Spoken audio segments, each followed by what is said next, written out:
Hello and welcome to Tech Deals. I have the first unboxing of a B460 motherboard on the channel, and this is a good one. This is an MSI B460M Mortar Micro ATX motherboard, and it is a tremendous value for the money. How much so? Well, MSI is a good company, and they've sent us a bunch of samples on things, including a recent video card, which I appreciate, but this was not a sample. I bought this motherboard. We are going to do a build with this. It is going to be a value-oriented budget build because I think, and I basically said so with my own money, that this is one of the best value micro ATX B460s on the market. Now, what would you use a B460 for instead of, say, a Z490? Great question. Glad you asked. i3-10100, i5-10400, i7-10700. Non-K chips all. 4 cores, 6 cores, and 8 cores, respectively. i3s are 4, i5s are 6 cores, and i7s are 8.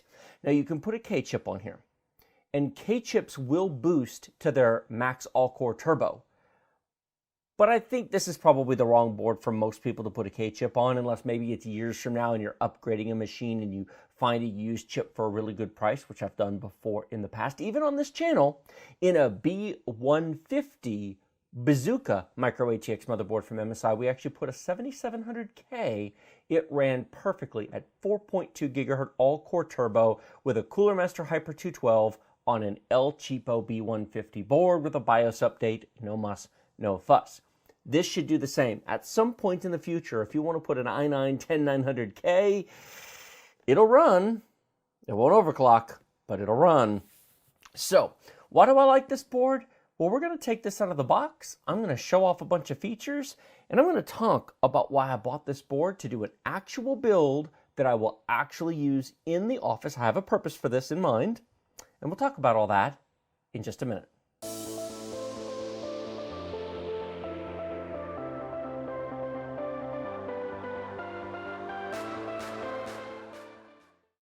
I said at the very beginning, in the intro, before the intro, that this is one of the best values in micro ATX boards. One of the reasons for that is price to feature set. You can get less expensive motherboards for basic CPUs, but not with features like this. Now, this board typically sells for about $120. It's often been on sale for closer to $100. That price is obviously going to change. I'll put links to Amazon, Newegg, and eBay down in the video description below. You can go take a look. But if you can find this for $100, then it is definitely worth considering. And I could sit here and talk about the features until I'm blue in the face, but we're going to unbox it first. And you can see it comes in an anti-static bag. Orient it this way for the overhead camera.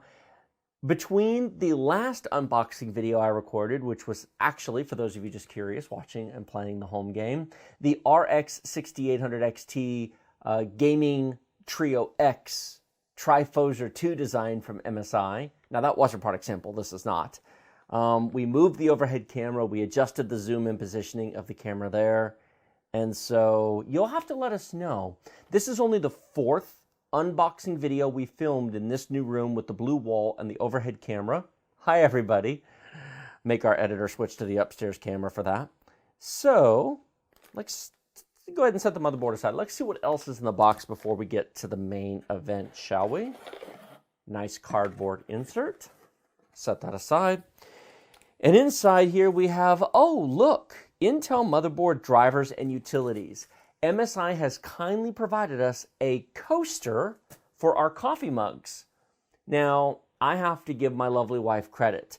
Awesome since 1975. I just got this for my birthday. And now I have a handy place to put my coffee. But I won't leave it there because it would look silly in the video. But thank you and shout out to my lovely wife for getting me a very cool coffee mug for my birthday. Let's see. Ooh, a case badge. These are actually pretty cool. I'll take this out of here so you guys can see it. If you like showing off your branding, if you want to show what you have in your case, some people like these, some people don't. If you do, great. If you don't, don't. This is for, if I can get out of here without bending it,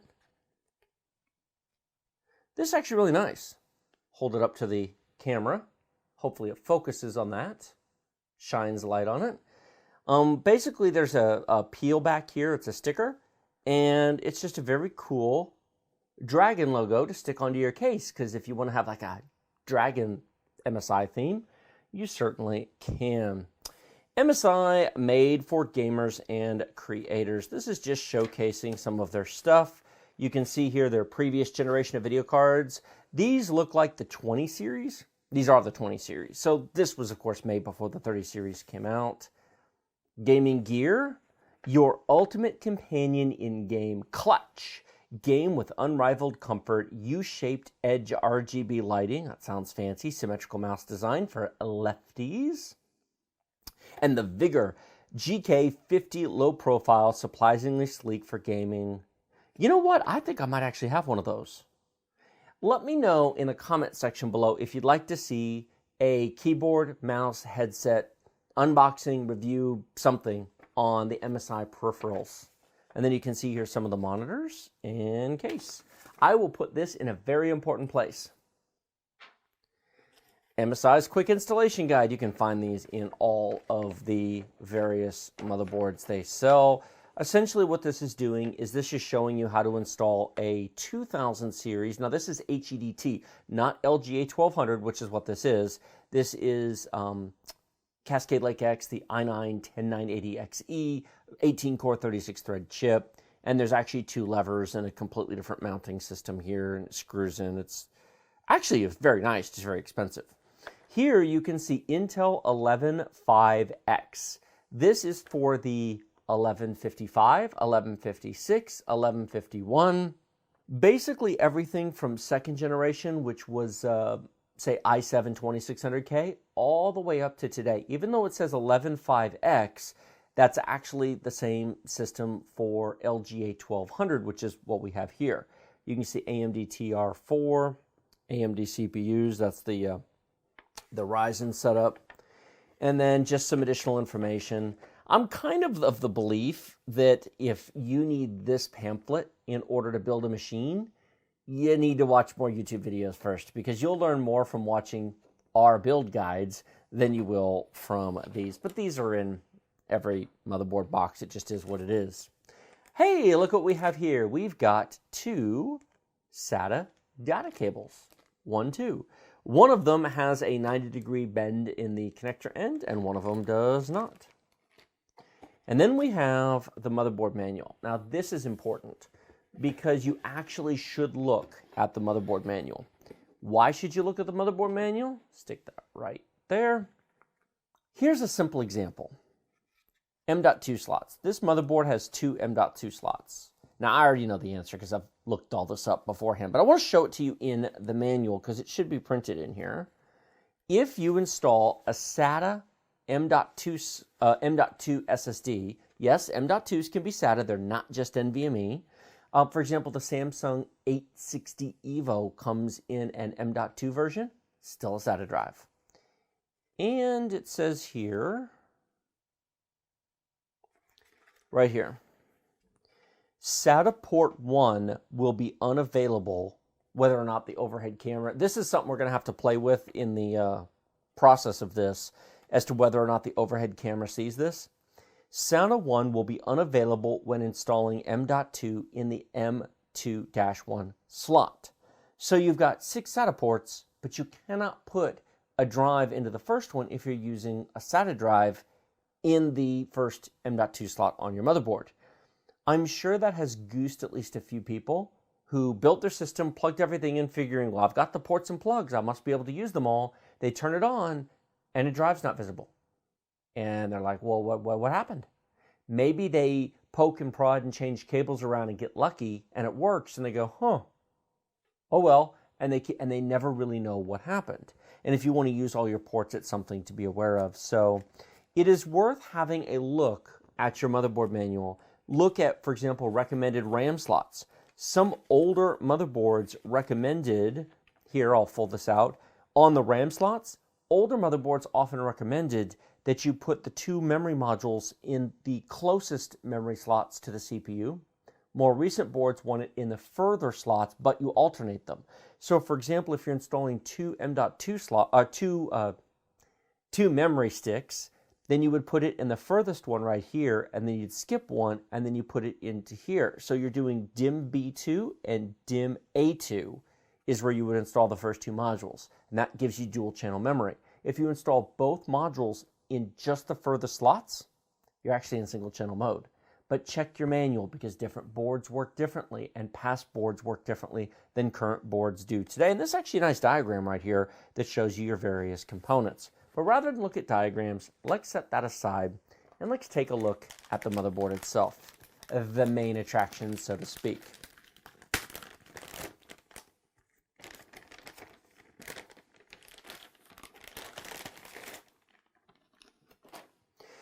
And this is a nice motherboard. Here you can see the motherboard with the overhead shunt. I'm going to kind of walk you around the board and some of the features and why I bought this board for our i3-10100 build. First of all, prominently 4 memory slots. I am just not going to buy or build a system with 2 memory slots. The very least expensive B460 boards have 2 RAM slots. Why would you hamper yourself like that and limit how much RAM you can install? And incidentally, I am going to be using all 4 RAM slots from day one, because I'm going to be putting 32 gigs of RAM in here. Don't laugh, I know. When I explain what this is for at the end of the video, that'll make more sense. Most people would put 16 in here. I understand that. I'm a big proponent of 32 for premium builds. For this, I understand 16. I do. We've got a CPU fan connector up here at the top, as well as a pump fan connector. Basically, that just provides additional power if you're running a pump off of it, but that's not really important. But what it does mean is that you've got 2 fan connectors here. This is something important to keep in mind when you're shopping for motherboards. Less expensive boards often have very limited fan headers, and you want to count the number of fans or fan headers or cooler fan headers you need before you build your system, or you might find yourself short of fan headers. So be sure to count how many you need. 24-pin ATX connector. This is a really premium feature for a budget board. This is a front panel USB Type-C connector port. That's rare. It's more common on premium boards today, but to find it on a B460 is pretty nice. 6 SATA ports are right here. Then we come down to our front panel connectors. Now this is our front panel connectors right here, which needs a redesign, but it is what it is. USB 3.0 Type A front panel ports. This will power 2 of them. You've got 2 USB Type 2.0 ports for Type A. Now, each one of these is a single port. The USB 3 just connects the 2. If you've got a case with 2 USB 2 and 2 USB 3 on the front panel, it'll handle it, but they got to reach down to here. If you've got Type C, it'll also obviously handle it here.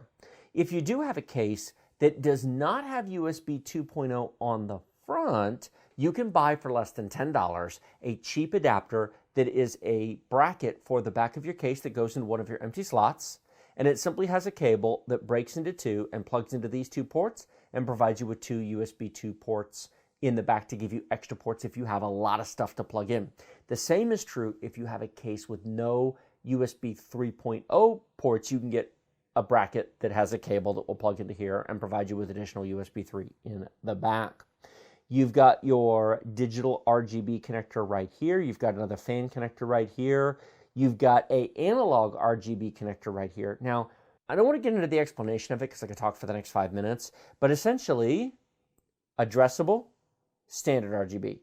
Good that it has both of them. That's pretty cool. But do note that it only has 1 of each. There's no additional ports up here, but again, budget board makes sense. And then we've got our front panel audio connector right up here. There are several other pins and a few other things, but most importantly, I want to draw your attention to the fact that we've got 2 X16 slots right here. Now, your graphics card, of course, will go into the top one, which is a steel reinforced slot, which is very nice. There is a 1X slot here if you want to add an add-in card spaced appropriately. That's very nice. Get your BIOS CMOS battery right here. I guess BIOS battery now. I always want to call it CMOS, which they don't use that term anymore, but I'm old school. This second slot is an X4 slot. It's physically X16, but it is not an electrical X16 slot. What would you really use this for? a $7 add-in card that will let you add a third NVMe drive to this system. Yes, you heard me right. There are two M.2 slots, one right here under this heat shield heatsink, and then a second one right here. You can put two NVMe SSDs into this system and a third on a cheap $8 or $7 riser card that will go right into this slot. That is pretty cool. And then, of course, beyond that, you even have another 1X slot if there's a device that you want to plug in. Reasonably decent power delivery and fairly decent chunks of metal. The fin grouping here isn't quite tight enough for me to call this true ventilated perfect cooling, but it beats the crap out of the $70 and $80 motherboards. For $100, this area here is definitely upgraded over those cheap boards. And then as you can see, we have a full 8-pin connector right up here on the top for the CPU, the EPS 12-volt power connector. Moving the board onto its side so we can see the I/O plate. First of all, thank goodness motherboard companies are finally going to full integrated I/O shields for motherboards. This needs to happen immediately for every motherboard on the market. Snapping in and snapping out I/O shields sucks. This is awesome. And it's one of the reasons I chose the board, because I hate popping I/O shields in and out. Yes, in theory, you only do it once, but it sucks. We have a combo PS2 keyboard mouse port. Nice addition for some of you, you care. We have got two USB 2.0 ports, HDMI and DisplayPort for the integrated graphics. Yes, Intel has integrated graphics, which is pretty cool, except on their F chips.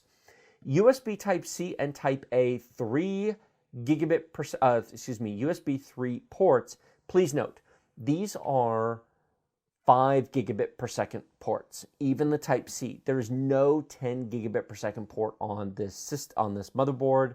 I don't care, but if you do, well, you're a premium user and you're buying a Z board anyway, so who cares? I don't think too many people are buying a $100 B board and they got a bunch of 10 gigabit per second peripherals. If you are, buy a better board. This is pretty amazing. 2.5 gig LAN. 2.5 gig LAN. Now, it's not the Intel LAN, but at $100 you would expect it to be. But the fact that it's not 1 gig, the fact that it is ready for the future, ready for your future upgrades to 2.5 gig LAN is pretty cool. Two more Type-A 5 gigabit per second USB 3 ports. This is the big enchilada of this board.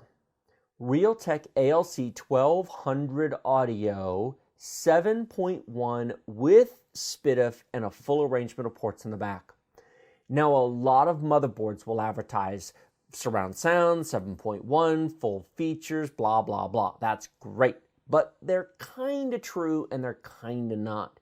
Because a lot of the $80 boards have only 3 audio ports here. They're missing this whole row right there. In order to actually use them all, you have to use the front panel header to the front panel audio connectors. And then you have to use both a combination of the front panel audio connectors and these 3 back connectors to jury rig a surround sound system, which is pretty jank.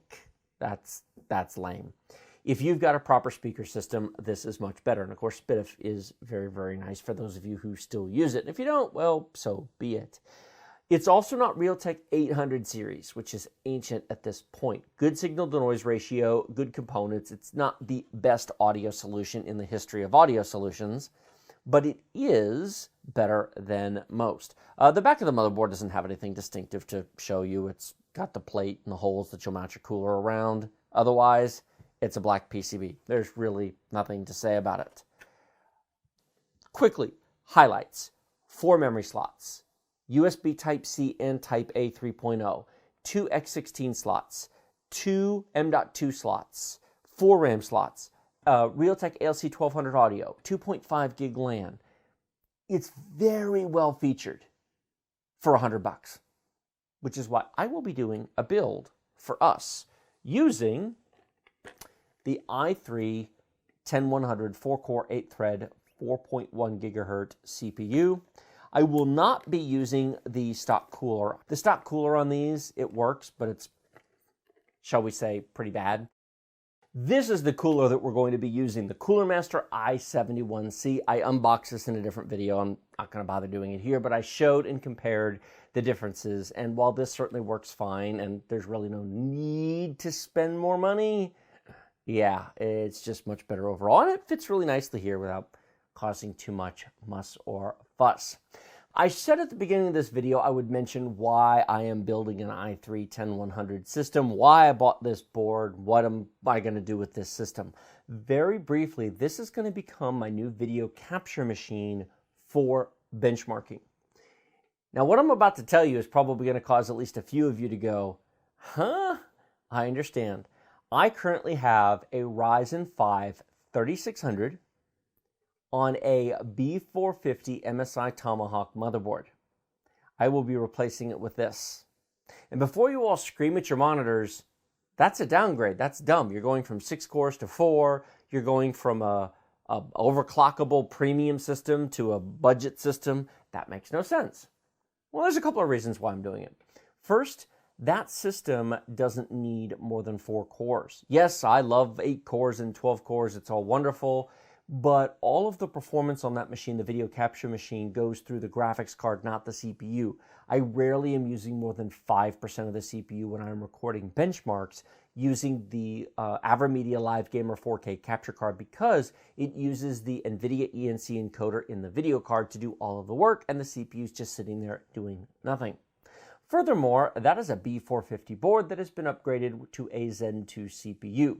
It was absolutely perfect and worked flawlessly in all respects when I had a Ryzen 7 1700 on there.